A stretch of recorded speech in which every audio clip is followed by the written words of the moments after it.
नमस्कार, मैं ट्विंकल दीक्षित। आप देख रहे हैं इंडिया राइज टीवी।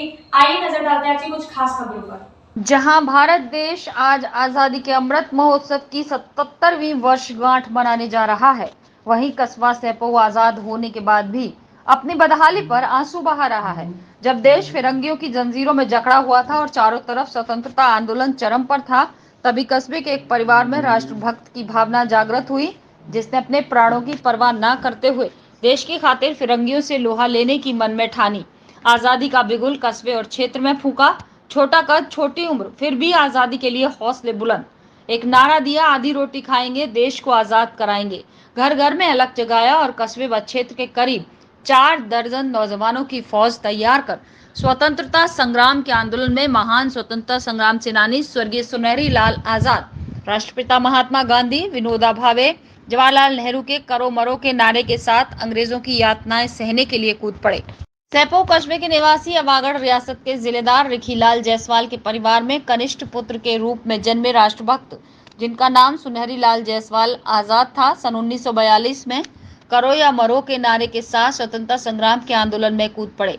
जब आंदोलन चरम सीमा पर था, तभी किशोरावस्था में आजादी का बिगुल फूंकते हुए उन्होंने अपने सहपाठियों के साथ निकटवर्ती चमरौला रेलवे स्टेशन पर रेलवे की संचार व्यवस्था को ठप कर दिया और फिरंगियों की सेना का डटकर मुकाबला किया, जिसमें आजाद के कई साथी पकड़े गए और गिरफ्तार कर मथुरा जेल भेजा गया। लेकिन आजाद जी वहां से बच निकले। अन्य साथियों को कड़ी यातनाएं सहनी पड़ी, लेकिन फिर भी पीछे नहीं हटे और कस्बे में स्थित ब्रिटिश सरकार के सरकारी बीज गोदाम को अपने अन्य साथियों के साथ क्षति पहुंचाकर खाद्यान्न की लूट करा दी। लाखन सिंह, गेंदालाल, तेजपाल सिंह, किशन सिंह, बाबूलाल हप आदि ऐसे महान स्वतंत्रता संग्राम सेनानी का अतुलनीय योगदान कराकर स्वर्ण अक्षरों में अपना नाम अंकित कराकर हमेशा के लिए अमर हो गए। लेकिन कस्बे और क्षेत्र के इन महान सेनानियों ने देश को अंग्रेजों की बेड़ियों से आजाद कराकर कस्बे में विकास की आजादी का जो सपना देखा था, यहाँ आने वाली पीढ़ी को उच्च शिक्षा, प्रौद्योगिकी शिक्षा के लिए अच्छे शिक्षण संस्थान, बेरोजगारों के लिए रोजगार, औद्योगिक संस्थान, आवागमन के लिए यातायात के सुगम साधन, रोडवेज, बस, रेल सेवाएं आदि की सुविधा मुहैया होगी।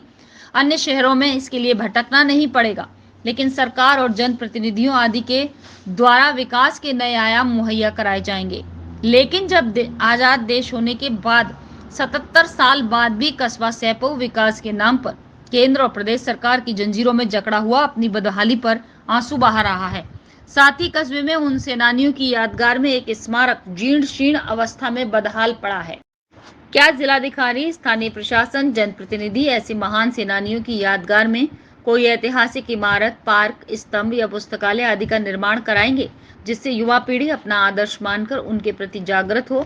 मैं रजत उपाध्याय, वरिष्ठ पत्रकार, पूर्व उपसभापति, सहकारी संघ सैपऊ हाथरस, प्रदेश प्रिंट मीडिया प्रभारी, राष्ट्रीय विकास संगठन उत्तर प्रदेश के साथ साथ राष्ट्र प्रेम, राष्ट्र धर्म की भावना का अलग जगाने वाले राष्ट्रीय विकास संगठन के राष्ट्रीय अध्यक्ष ओम सिंह राणा फौजी, व्यापार मंडल नगर अध्यक्ष, प्रदेश मंत्री, राष्ट्रीय विकास संगठन उत्तर प्रदेश गजेंद्र कुमार वर्मा, समस्त राष्ट्रीय विकास संगठन परिवार की तरफ से आजादी के अमृत महोत्सव की 77वीं वर्षगांठ पर देश के महान स्वतंत्रता स्वाधीनता संग्राम सेनानियों को हृदय की अनंत गहराइयों से शत शत नमन करता हूँ। रजत उपाध्याय, सैपऊ। आगे ताजा खबरों से जुड़े रहने के लिए हमारे चैनल को सब्सक्राइब, लाइक, बेल आइकन दबाना ना भूलें। धन्यवाद।